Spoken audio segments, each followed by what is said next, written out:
Hijos, obedezcan en el Señor a sus padres, porque esto es justo. Honra a tu padre y a tu madre, que es el primer mandamiento con promesa, para que te vaya bien y disfrutes de una larga vida en la tierra. Y ustedes, padres, no hagan enojar a sus hijos, sino críenlos según la disciplina e instrucción del Señor.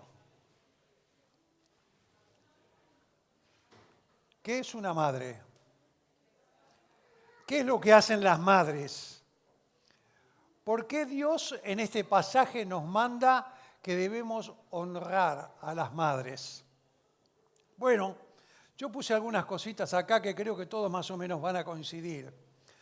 Son maestras, son jueces, son verdugos, son jardineras, son cocineras, administradoras, enfermeras, doctoras, psicólogas, choferes, consejeras, forjan el carácter, suaves voces diciendo te amo, constructora de actitudes y lo más importante, los hijos tienen la primera impresión del amor de Dios por medio de sus madres.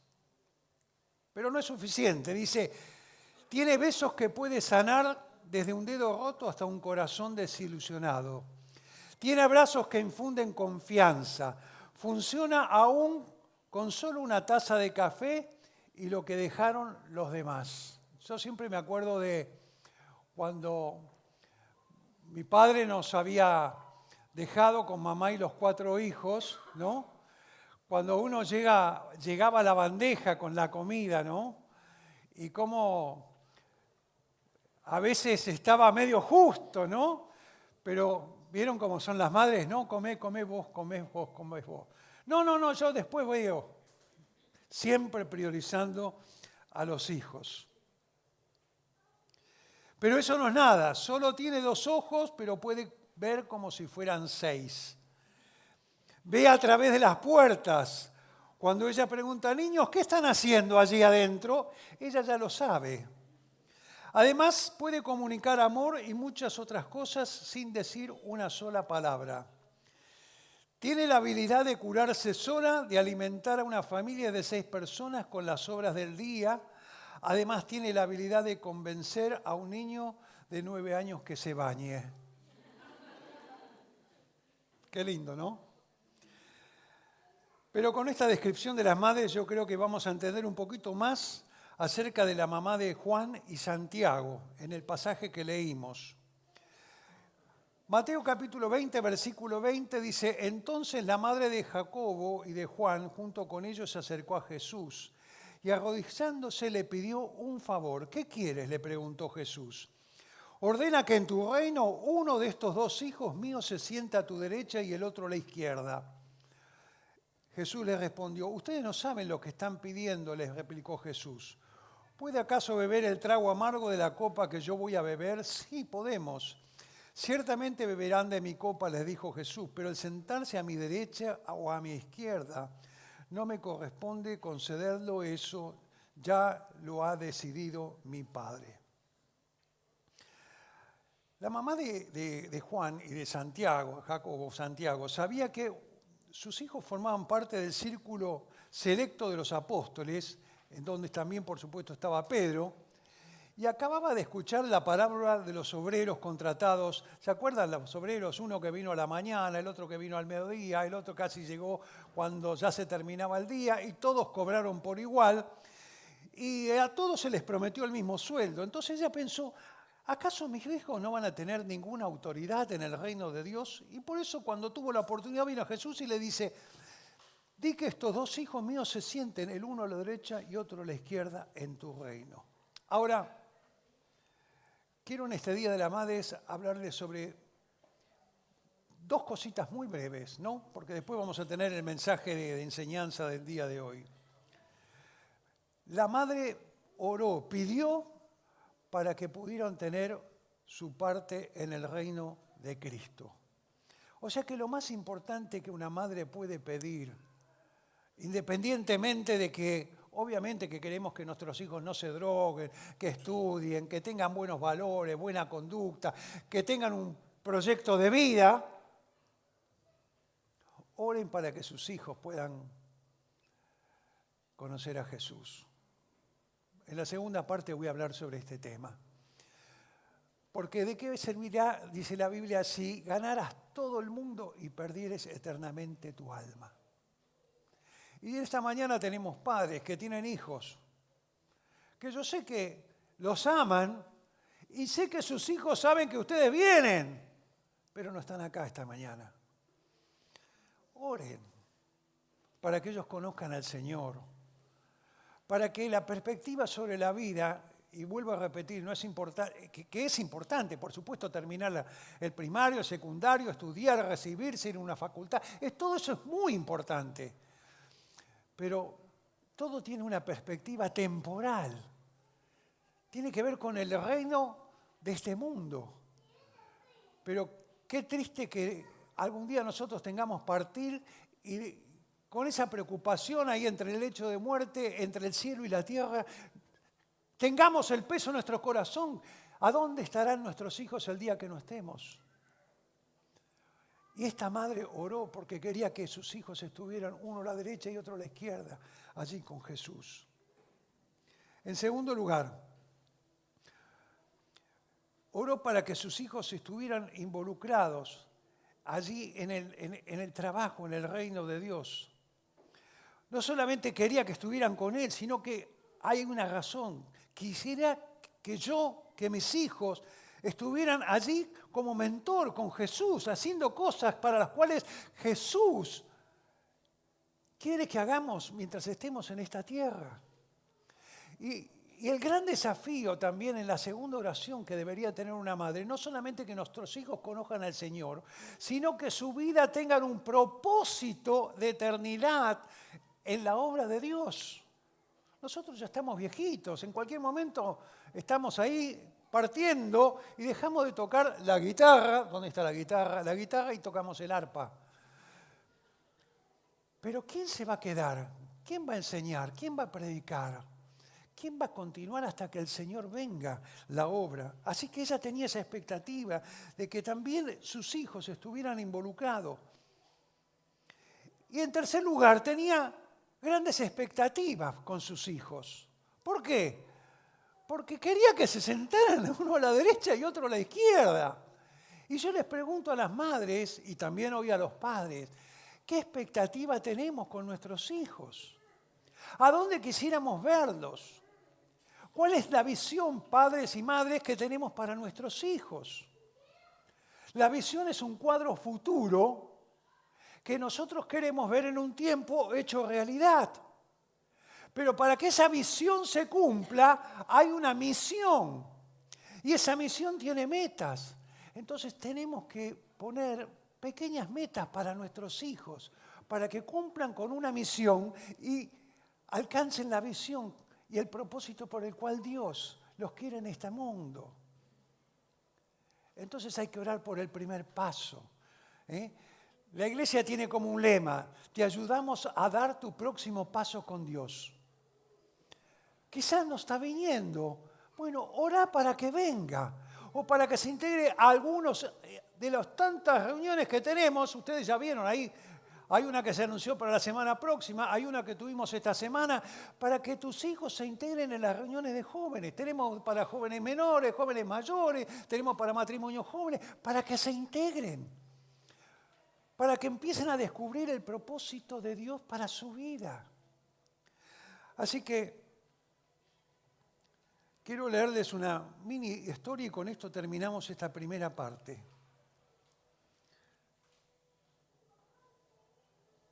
Una de las escenas más desgarradoras de la Segunda Guerra Mundial fue el Holocausto. En el Holocausto murieron 6 millones de judíos.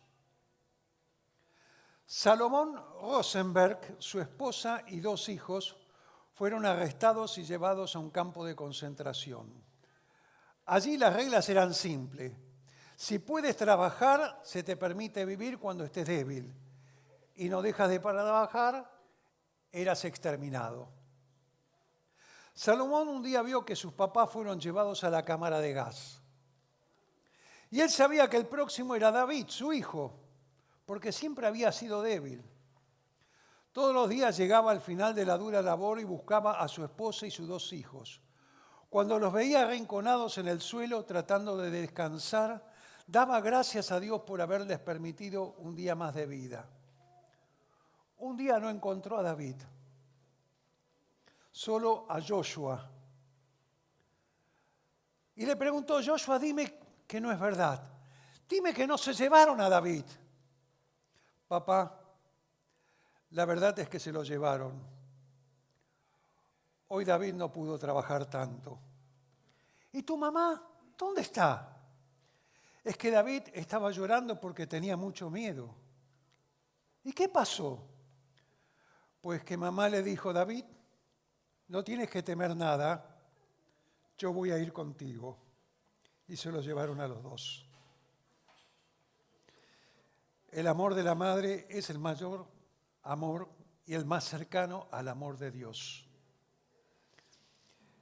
Él también nos dice: aunque andes en valle de sombra de muerte, no temerás mal alguno porque yo estaré contigo.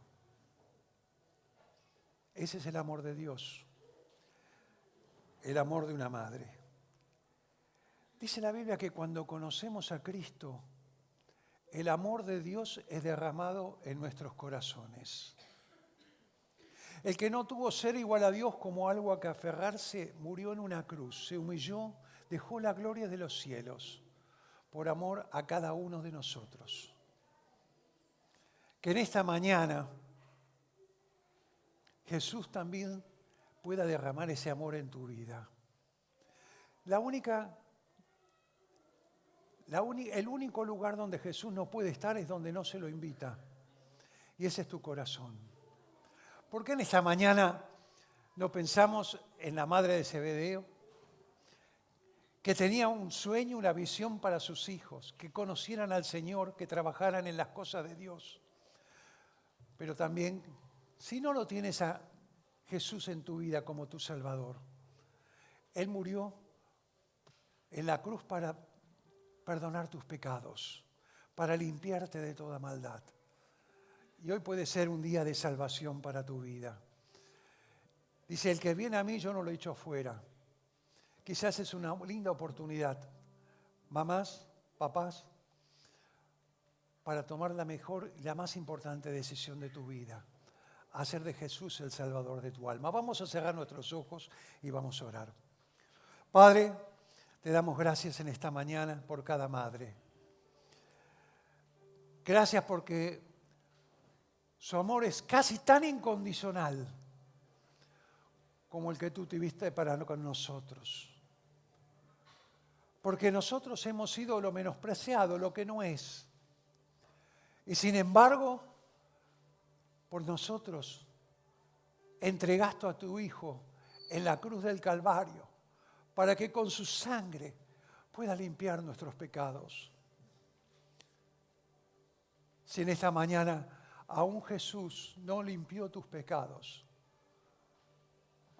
podés decirle: Dios, perdona mis pecados. Jesús, límpiame con tu sangre. Quiero que salves eternamente mi alma. Ven a mi vida, Jesús, ahora. Y perdóname. Ven a mi corazón y sálvame. Porque quiero tener la certeza del perdón del cielo y de saber que un día estaré en la eternidad contigo. Ven, Jesús, ahora y sálvame. ¿Tomaste tu decisión por Jesús? Yo quiero desearte que Dios te bendiga. ¿Hay alguien así en esta mañana? Puede abrir sus ojos, mirar hacia aquí. Dios te bendiga. Dios te bendiga. Padre, te damos gracias. Tú conoces cada corazón en esta mañana. Y tu palabra dice: el que viene a mí, yo no le echo afuera. Tu palabra dice, el que tiene al Hijo de Dios tiene vida eterna y no vendrá a condenación porque ha pasado de muerte a vida. Aquellos que en esta mañana dijeron sí a Jesús. Padre, que tu Espíritu Santo le dé la certeza de que han sido perdonados, que son hijos de Dios, que ya tienen ahora vida eterna. Porque el Hijo, dice la palabra, el que tiene al Hijo de Dios tiene vida eterna y no vendrá condenación porque ha pasado de muerte a vida. Padre, bendícelos. Y que puedan crecer en la fe y ser un ejemplo para sus hijos. Y que sus hijos también puedan crecer en el temor de Dios. Oramos agradecidos en el nombre de Jesús. Amén.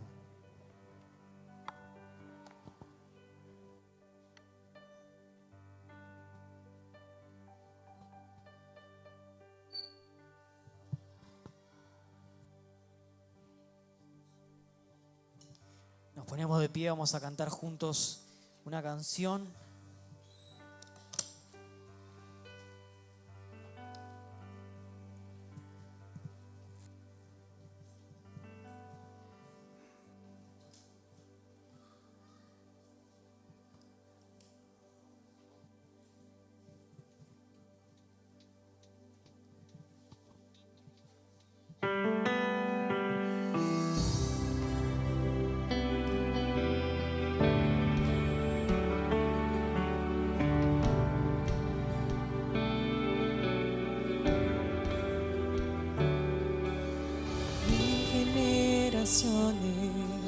Se postran a adorarle, le cantan al Cordero que venció.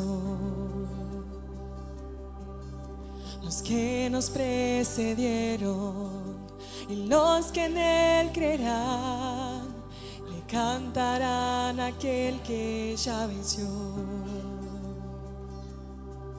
Tu nombre es más alto, tu nombre es más grande, tu nombre sobre todo es. Sean tronos, dominios, poderes, potestades, tu nombre sobre todo es. Claman ángeles, santo, clama la creación, santo, exaltado Dios, santo, santo por siempre.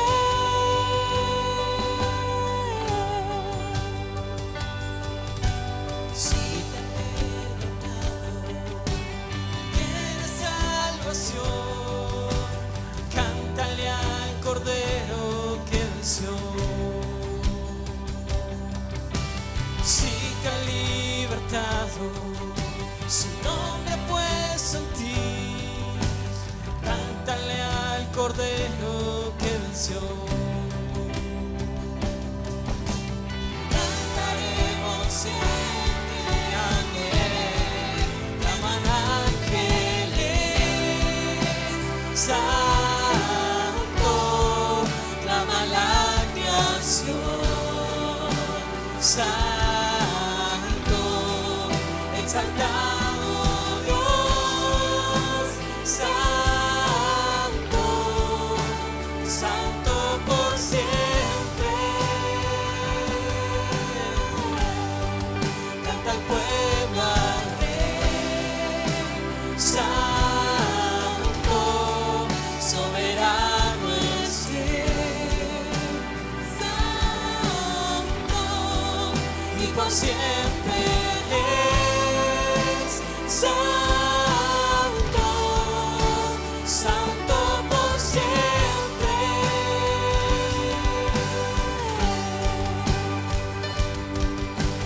Tu nombre es más alto, tu nombre es más grande, tu nombre sobre todo es. Sean tronos, dominios, poderes, potestades, tu nombre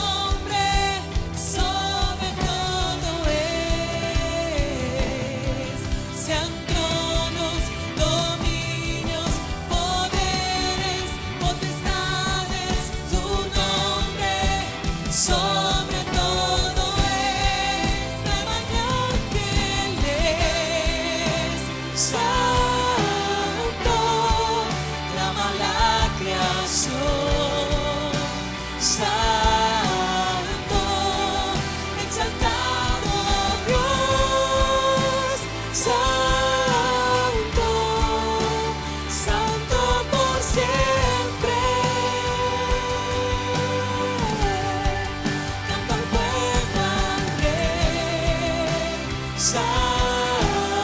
Canta el pueblo al Rey, santo, soberano es Él, santo, y por siempre es santo, santo por siempre, y por siempre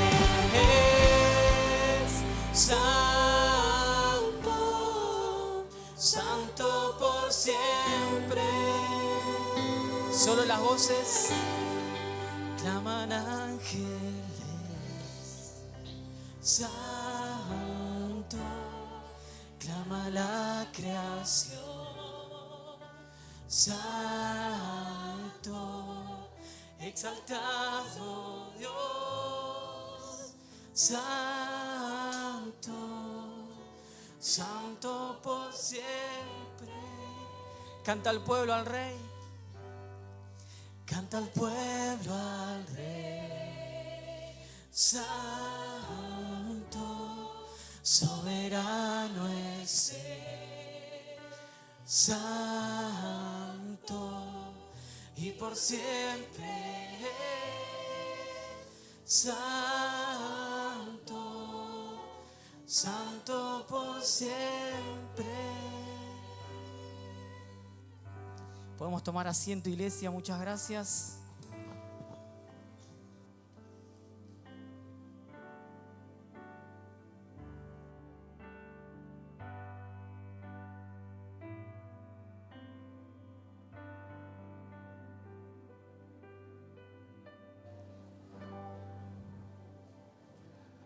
Muy bien, muchas gracias por la alabanza. ¿Estamos listos? No sé si estamos listos, pero el fin se acerca. Vamos a buscar la nueva versión latinoamericana, traducción latinoamericana, y vamos a leer 1 Tesalonicenses, capítulo 4. Y vamos a continuar con el tema que introdujo Fernando el fin de semana pasado. Pero lo vamos a tener con un enfoque práctico de cómo nos afecta la segunda venida de Cristo en este tiempo en que vivimos. Una de las verdades más simples que ha sido fuente de inspiración es la segunda venida de Cristo. Se han escrito muchos libros, se han hecho películas. Recuerdo cuando yo era jovencito, como Ladrón en la Noche. Proyectaban esa película y todas las personas se pegaban un susto tremendo y tomaban decisión por Cristo. ¿Por qué no querían que pasara en su vida las cosas? Si alguno tiene oportunidad de verla, van a ver un coche medio de la época del 60, 70, pero impecable esa película. Si pueden googlearla en YouTube como Ladrón en la Noche, vean esa película. Así que la segunda venida de Cristo es uno de los temas más fascinantes, más estudiados y más controvertidos, porque hay mucha teología detrás de esto. Algunos dicen que viene acá, el otro dice que viene allá, el otro que dice que viene después de. Pero bueno, nosotros ya tenemos una posición tomada y sabemos que Cristo, según las Escrituras y lo que hemos estudiado, viene antes de lo que se llama la tribulación. Muchos dicen, no, pero entonces va a venir 3 veces. No, es que Cristo no desciende. Nosotros lo vamos a ver a Él en las nubes. Somos raptados y por eso la escena se llama el rapto. Después sí, va a venir después la tribulación. 7 años de tribulación viene, pero ahora no viene. Somos Los muertos en Cristo resucitados primero, luego nosotros los que vivimos somos raptados y para estar con el Señor en las nubes. Así que, dado que la venida de Cristo es una realidad cada vez más cerca, es mi deseo hoy desafiarlos a ustedes para que puedan realmente gozarse y tener una expectativa con el regreso del Señor. Vamos a leer entonces este pasaje. No tengo monitor. Dice allí la palabra de Dios. Pero no queremos, hermanos, que ignoren acerca de los que duermen, para que no se entristezcan como los que hacen los demás que no tienen esperanza. Porque si creemos que Jesús murió y resucitó, así también Dios traerá con él a los que durmieron en Jesús. Por lo cual les decimos esto por palabra del Señor. Que nosotros, los que estemos vivos y que permanezcamos hasta la venida del Señor, no precederemos a los que durmieron. Pues él mismo descenderá del cielo con voz de mando, con voz de arcángel y con la trompeta de Dios, y los muertos en Cristo se levantarán primero, resucitarán primero. Entonces nosotros, los que estemos vivos y que permanezcamos, seremos arrebatados juntamente con ellos en las nubes al encuentro del Señor en el aire. Y así estaremos con el Señor siempre. Por lo tanto, dice, confórtense unos a otros con estas palabras. Ahora bien, hermanos, capítulo 5.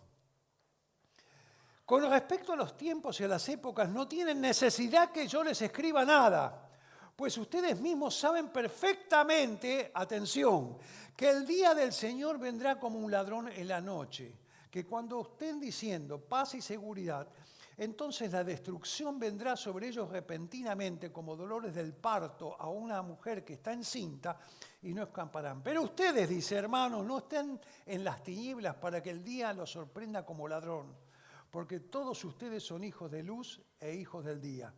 No somos de la noche ni de las tinieblas. Por tanto, no durmamos como los demás, sino estemos alertas y seamos sobrios. Porque los que duermen de noche duermen y los que se emborrachan de noche se emborrachan.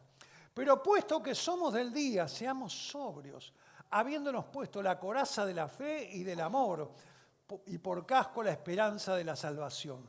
Porque no nos ha destinado Dios para ira, sino para obtener salvación por medio de nuestro Señor Jesucristo, que murió por nosotros para que, sea que estemos despiertos o dormidos, vivamos junto con Él. Por lo tanto, dice, confórtense los unos a los otros y edifíquense el uno al otro tal como lo están haciendo. Así que el apóstol Pablo instruye acá a los hermanos de Tesalónica, y al parecer había una inquietud en la iglesia acerca de cuál era el destino, dónde estarían y qué iba a ser de ellos. Y la preocupación también era de aquellos que ya habían muerto. Entonces, si Jesús viene y yo me voy, ¿qué pasó con los que creyeron en Jesús y que ya murieron? Entonces tenían esta preocupación. La segunda preocupación por la cual escribe la segunda carta también es que había algunos que habían enseñado, como la estaban pasando mal, había problemas, más problemas que los que tenemos hoy con la economía en la Argentina, muchos problemas que los que tienen Ucrania y Gaza, había problemas. Entonces dijo, ya estamos en la tribulación, porque esto es un desastre. ¿Y qué pasó con los que murieron? No lo vimos, resucitaron. El Señor vino y yo no me fui. Entonces estaban preocupados porque ya creyeron que habían enseñado que esto que estamos esperando nosotros hoy ya había pasado. Entonces por eso también escribe esta carta. Entonces enseña algunas características del retorno, pero su enfoque es más que nada informativo y que recalca que dice que esto que nosotros tenemos como una expectativa y de algo que va a pasar, dice, tiene que transformar nuestras vidas. Nuestra vida no puede... Imagínense que yo le digo, ¿saben una cosa, hermanos? Tranquilos, Cristo no viene. ¿Qué pasa? ¿Qué pasa en tu corazón? ¿Qué pasa mañana? Te vas a morir, Cristo no viene. Si te morís, nadie sabe qué va a pasar. ¿Qué pasaría con tu corazón? Ahora, si tenemos esta expectativa de que Cristo viene, que los que nosotros que vivimos seremos junto con aquellos que ya murieron, resucitaremos conjunto con ellos y nos encontramos allí con el Señor, con cuerpos transformados. Yo no lo voy a conocer a Lili, sí, pero ella va a tener acá, como los mormones, ¿vieron? Una etiqueta. Entonces voy a decir, hola Lilia, se te ve mucho más joven, ¿eh? Te teñiste el pelo. Bueno, va a pasar porque dice que vamos a ser transformados. Pero ¿qué es lo que este pasaje dice que nuestra vida debe transformar? Y yo creo que hay 3 formas prácticas en que este retorno de Cristo puede impactar en nuestra vida hoy. Y entonces vamos ahora sí al primer slide. La venida de Cristo debe infundirnos esperanza. Pablo comienza diciendo que el propósito de esta sección de la epístola era instruir a los hermanos acerca de los que duermen en el Señor, para que no se entristezcan como que no tienen esperanza. Esto es duro, ¿saben por qué? Miren, yo le voy a ser sincero. Muchas veces he tenido que hablar en un velatorio, ¿no? Y a veces se murió alguien de un amigo y ese amigo escuchó muchas veces del Evangelio, pero quizá me invitó al velatorio de su papá y uno va, ¿vio? Porque, no, ¿podés decir algunas palabras? Y uno sabe que no conoció a Jesucristo, sabe que no tiene esperanza. Y uno dice, ¿de qué me disfrazo? No puedo decir una cosa que no lo es. Le tendría que decir, ¿sabes qué? ¿Dónde está tu papá ahora? Está en un lugar, pero ya sin esperanza. Me echa patadas del velatorio, ¿verdad? Porque no sería así. Y yo siempre traigo un enfoque positivo. O sea, no digo ni condeno porque Dios sabe y es el único que escudriña los corazones. Y por ahí, en algún momento, en alguna oportunidad, tuvo la oportunidad, pero nunca creció espiritualmente, nunca le dieron seguridad de salvación, nunca hizo un discipulado, todo lo que la iglesia nuestra enseña. Pero quizás toma una decisión por Cristo, no sé, Dios lo jugará. Pero ¿saben una cosa? La esperanza que tiene que generar e infundirnos en nosotros, primero está para los creyentes vivos. ¿Qué decía la palabra de Dios? Que nosotros, los que hayamos quedado, los que estemos con vida, seremos arrebatados para estar con el Señor. Así que hay esperanza en los que ahora estamos vivos. Aferrados a esta vida, nosotros no vamos a tener esperanza, pero aferrados a lo que la Biblia dice, que cuando no estemos acá vamos a estar en la eternidad, eso tiene que generar una perspectiva de esperanza. ¿Por qué? Porque ya no veo la preocupación del tiempo en que vivimos, la temporalidad, los problemas que tenemos que enfrentar todos los días. Mi ciudadanía está en los cielos, donde espero al Salvador. Y entonces, a pesar de que la economía anda mal, que hay guerra por todos lados, que la Agenda 2030 y todas estas cosas, que sin lugar a duda existen, ¿saben una cosa? Nadie me quita la esperanza. Estoy vivo y sé que yo me encontraré con el Señor en las nubes. Pero no solamente para los creyentes vivos, sino también dice para los que ya murieron. Para los creyentes vivos, pero también para los creyentes muertos. Todos hemos tenido a alguien que amábamos y que falleció. Si alguno tiene a alguien que falleció y que estaba, no sé, digo cualquier cosa, con los Umbanda, jamás entró a una iglesia, nunca nadie le compartió el Evangelio, y bueno, quizá tristemente no tenga ninguna esperanza. Pero todos tenemos a alguien, yo la tengo a la Oma, que falleció, y tengo la esperanza de un reencuentro eternal. Porque dice que la Escritura, ella va a resucitar primero, y luego nosotros, y cuando yo llegue allá, hola, ya llegaste, qué bueno, llegaste primero. La Biblia se cumplió. Porque dice, primero resucitarán los que durmieron. Los que murieron creyendo duermen. que no son como los otros que no tienen esperanza. Así que cuando alguien fallece, algunos que no son creyentes vienen a despedirnos, a acompañarnos por cortesía, para acompañarnos, darnos un abrazo cuando alguien fallece. Y hay que decirles esta verdad. Dicen, qué raro, ustedes no están tan tristes. Nosotros los católicos, nosotros los mormones, nosotros nos desgarramos la vestidura. Nosotros no, porque sabemos que resucitarán primero y que va a encuentro celestial. ¿Por qué? Tenemos esperanza, no solamente los vivos, sino esperanza de aquellos que fallecieron y se nos adelantaron en el camino. 1 Pedro capítulo 1, 3 y 4 dice, según su gran misericordia, nos hizo renacer para una esperanza viva por la resurrección de Jesucristo de los muertos, para una herencia incorruptible, incontaminada e inmarcesible, esta palabra quiere decir que no se marchita, reservada en los cielos para vosotros. Y esta esperanza es la que tenemos todos en el segundo regreso de Jesucristo. Los vivos y los que ya murieron teniendo fe. Así que Pablo no quería que sus hermanos tesalonicenses siguieran viviendo en la tristeza, pensando que qué es lo que sería, qué es lo que pasaría con los creyentes que ya habían fallecido. Y con esto inyecta ánimo y esperanza para que no vivan como los demás que no tienen ninguna esperanza. Por eso, hermanos, la venida del Señor tiene que crear en nosotros una transformación de manera tal que se refleje la esperanza que tenemos. No podemos vivir como si no la tuviéramos. Dejemos de eso para los que no tienen ninguna. Nosotros tenemos que tener una actitud, una vida que refleje esa esperanza. En segundo lugar, la venida de Cristo debe infundirnos ánimos. Versículo 15 al 17. Dice allí los versículos que acabamos de leer, del 15 al 17.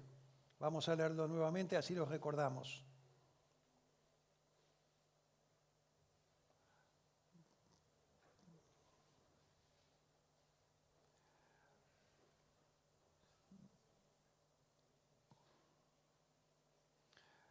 Ahí está. Al leernos nos imaginamos, dice esta escena, ¿no?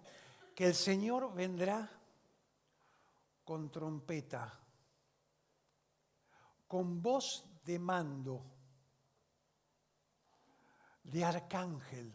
Algunos dicen que este va a ser el arcángel Miguel. Ahora, yo pido por un instante que piensen en esta escena. Trompeta, no es una trompeta que toca jazz, no. Una trompeta que será escuchada en todo el mundo. Una voz que será escuchada en todo el mundo.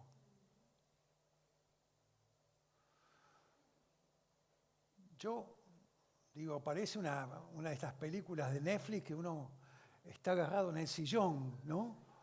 Tremendo lo que va a estar pasando. De pronto las tumbas abiertas y los que creyeron en Cristo están resucitando. Y luego, yo no sé cómo va a ser. Autos abandonados en las autopistas, aviones que se quedan sin piloto, mozos que desaparecen de los restaurantes. ¿Dónde está el mozo que no? Se desaparecieron. No le puedo entregar el plato en el restaurante porque no encuentro al cocinero. Imagínense esa escena. Va a ser tremendo. Así que yo creo que mucha gente se va a asustar. Mucha gente va a decir, llegaron los extraterrestres. O sea, ¿qué pasó? Acá debe ser algo que Putin inventó, algo que hace desaparecer a las personas. No sé, algo van a decir, algo van a tratar de encontrar como explicación. Pero muchos van a decir, se cumplió el rapto, se cumplió la venida de Cristo. Así que la descripción que Pablo nos da de los hechos son simplemente emocionantes. ¿Por qué? Porque dice que Cristo descenderá del cielo con voz de mando. Dice con trompeta. Y además no va a ser la última trompeta. ¿Por qué? Porque la Biblia nos habla de otras veces que va a sonar la trompeta. Por ejemplo, en Mateo capítulo 24, versículo 31. Y también hay 7 trompetas en Apocalipsis. Pero ¿qué significaba la trompeta? La trompeta siempre significaba autoridad. Significaba majestad. En la Marina, donde yo fui oficial de Marina, también estaba la trompeta que significaba el silencio cuando alguna catástrofe o alguien había fallecido. Pero también la trompeta se usaba para Diana, para despertar a las personas para que estén en su lugar preparadas, listos para comenzar la batalla o el combate. Va a ser espectacular, hermano. Créanme que va a ser espectacular lo que va a pasar. En 1 Corintios capítulo 15, versículo 52, dice, en un abrir y cerrar de ojos a la trompeta final, porque se tocará la trompeta y los muertos serán resucitados incorruptibles y todos nosotros seremos transformados. No solamente, como vemos acá, Cristo descenderá del cielo, sino que se producirá la resurrección de los muertos. Juan 5, 28, 29 dice, vendrá la hora cuando todos los que están en los sepulcros oirán la voz del Padre y los que hicieron lo bueno saldrán a la resurrección de vida. Así que todos los creyentes, pero ¿saben una cosa? Todos los creyentes de todas las épocas. Va a ser increíble. Cuando uno va a los museos de Europa, una observación que una vez me marcó Lili, mi esposa, es que uno ve las armaduras. Y cuando uno se para al lado de una armadura, es como que eran bajitos. Yo no sé si nosotros porque comemos McDonald's somos ahora más altos. Pero las armaduras no eran de gente gigante, poderosa, grande. De todas las épocas. Van a abrirse las tumbas y van a resucitar todos aquellos que pusieron su fe en Jesucristo. Y luego, en tercer lugar, el arrebato de los creyentes. Así que los que quedemos vivos, dice la Biblia que seremos transformados. 1 Corintios 15, 52 al 55. Dice allí la palabra de Dios. A ver si lo tengo. Sí. Porque es necesario que esto corruptible se vista de incorrupción y esto mortal se vista de inmortalidad. Y cuando esto corruptible se haya vestido de incorrupción y esto mortal se haya vestido de inmortalidad, entonces se cumplirá la palabra que está escrita, sorbida es la muerte en victoria. ¿Dónde está muerte tu aguijón? ¿Dónde está sepulcro tu victoria? La resurrección de Jesucristo nos da la victoria por la obra que Él hizo en la cruz y el derramar de su sangre sobre la muerte. Porque la muerte ya no tiene poder sobre nosotros. Así que, ¿qué escena? Miles de creyentes de todo el mundo y nosotros los que quedemos seremos impulsados, raptados hacia el cielo para reunirnos con el Señor. Y dice allí, y estaremos con el Señor. Y pregunto, ¿cómo te imaginas tu vida? ¿Qué produce esto? ¿Qué sensación? ¿Te da ánimo? ¿Te mueve tu adrenalina? Va a ser algo espectacular. Algo que nunca hemos experimentado. Ser transformados en algo incorruptible. Así que Cristo viene es más que una frase. Algunos se alarman, tienen miedos, pero ese no era el propósito de Pablo, era fortalecerlo a los tesalonicenses en el mensaje de la esperanza. Y saben, estúdienlo, este pasaje, 1 Tesalonicenses capítulo 4. Pablo creía que él iba a estar entre los vivos que iban a resucitar o ser transformados. No muerto, sino que estando en vida, él iba a ser llevado para encontrarse con el Señor. Por eso dice en el versículo 18, por lo tanto, alentaos los unos a los otros con otras palabras.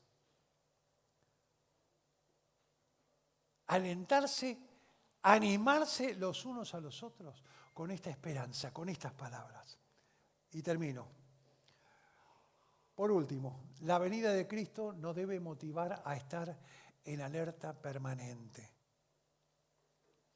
Ahora bien, hermanos, dice allí la palabra de Dios en el capítulo 5, con respecto a los tiempos, no tenés necesidad que los escriba, porque vendrá como ladrón en la noche. Cuando digan paz y seguridad, vendrá destrucción, como la mujer en parto, encinta, y no escaparán. Pero dice, ustedes no están en tinieblas para que el día los sorprenda como ladrón, porque todos ustedes son hijos de luz. La llegada del Señor será absolutamente inesperada. Será inesperada. ¿El ladrón avisa cuando viene? No, no avisa. Siempre busca la sorpresa. Bueno, el día y la hora nadie lo sabe. Un día le preguntaron, justo estaba hablando allí con Emanuel, un día le preguntaron a Jesús, Señor, ¿cuándo serán estas cosas? ¿Y qué contestó Jesús? Solo mi Padre lo sabe. ¿Qué quiere decir? ¿Que Jesús mintió?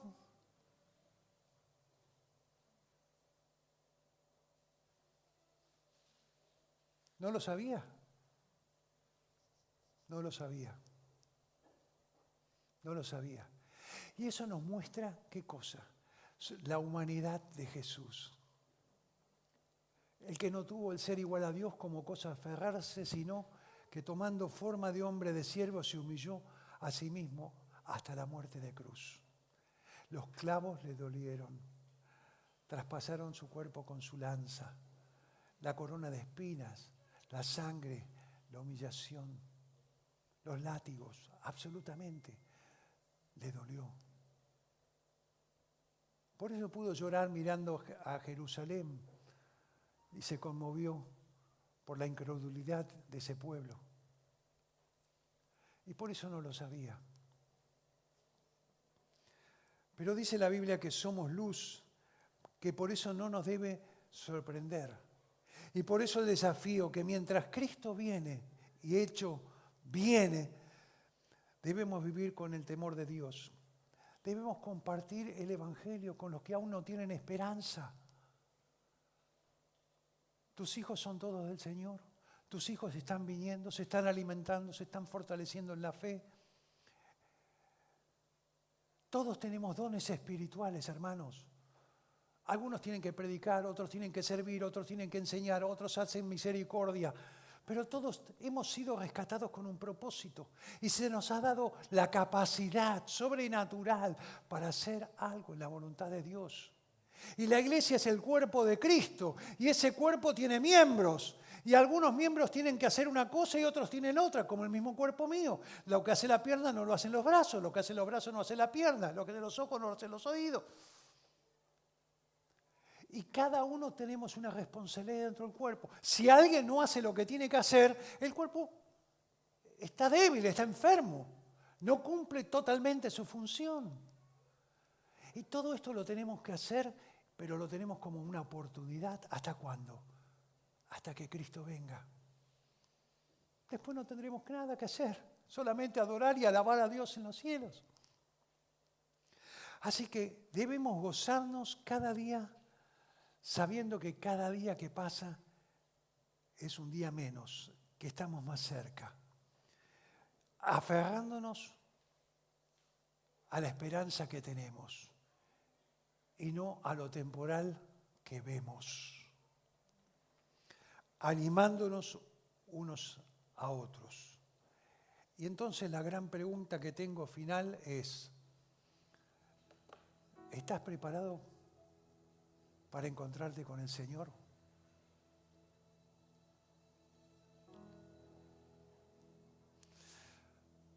¿Cómo te gustaría que el Señor venga, te llame, que te encontrara haciendo?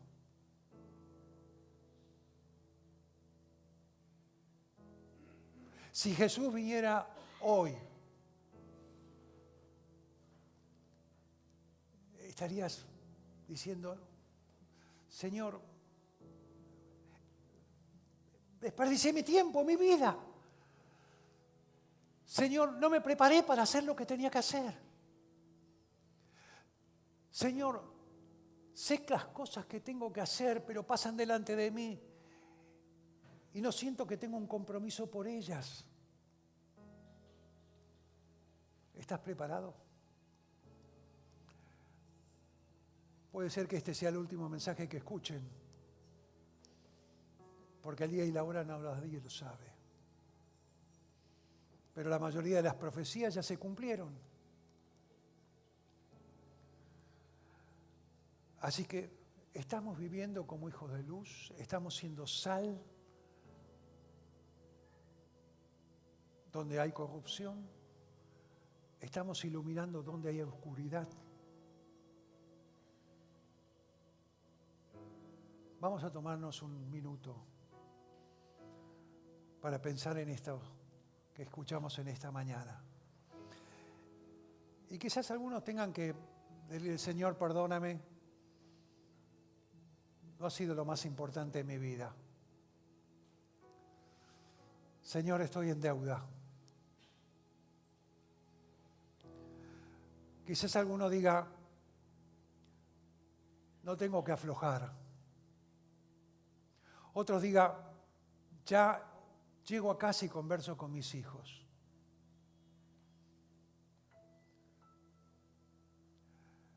No quiero que se queden atrás.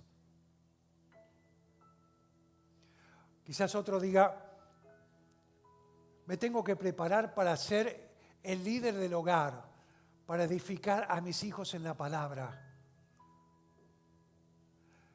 No tengo que esperar que los pastores o los líderes lo hagan. Yo soy el responsable, el líder del hogar.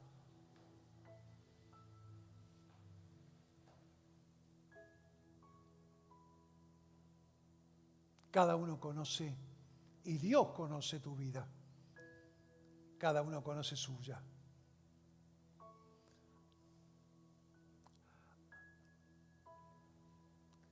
Te invito a tener esta conversación con Dios. Este es el momento.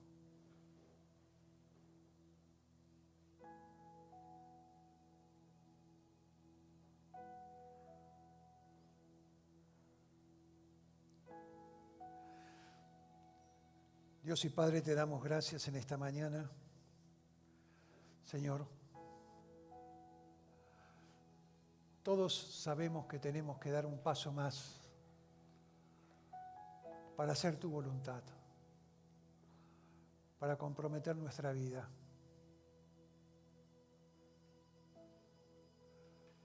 Para encontrar el propósito por el cual llegamos hasta los pies de la cruz.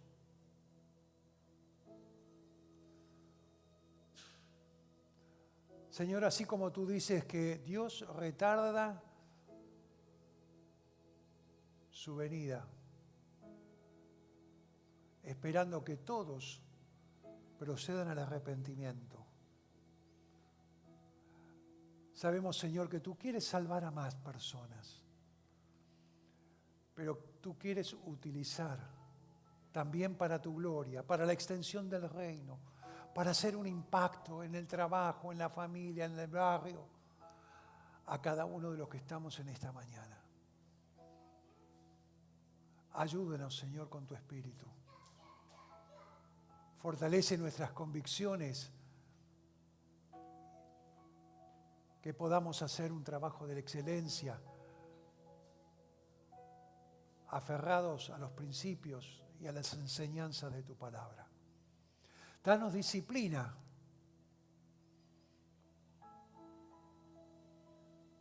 para poder hacer tu voluntad. Oramos agradecidos en el nombre de Jesús. Amén.